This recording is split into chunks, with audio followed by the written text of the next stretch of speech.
Araw li l-ħidma tagħkom fis-soċjetà tkun ħidma fejn turi li n-nies huma apprezzati u li turi dinjità lejn il-bniedem.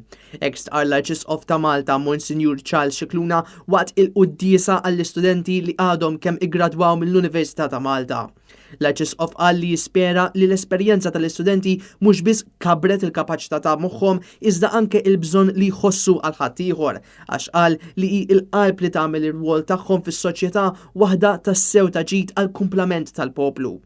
Nawguralkom eżis studenti gradwanti li l-ħidma tagħkom fis-soċjetà tkun mezz kif mhux biss intom imma kif tant nies li se jiltaqgħu magħkom iħossuhom apprezzati, risanati, mogħtija mill-ġdid id-dinjità.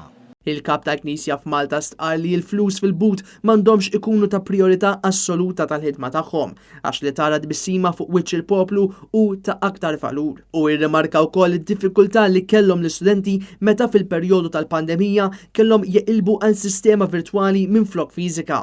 F'dan is-sens huwa qal li llum aktar minn qatt qabel qed napprezzaw aktar l-importanza ta' komunikazzjoni diretta bejn kull wieħed u waħda minnha minflok il-komunikazzjoni virtwali.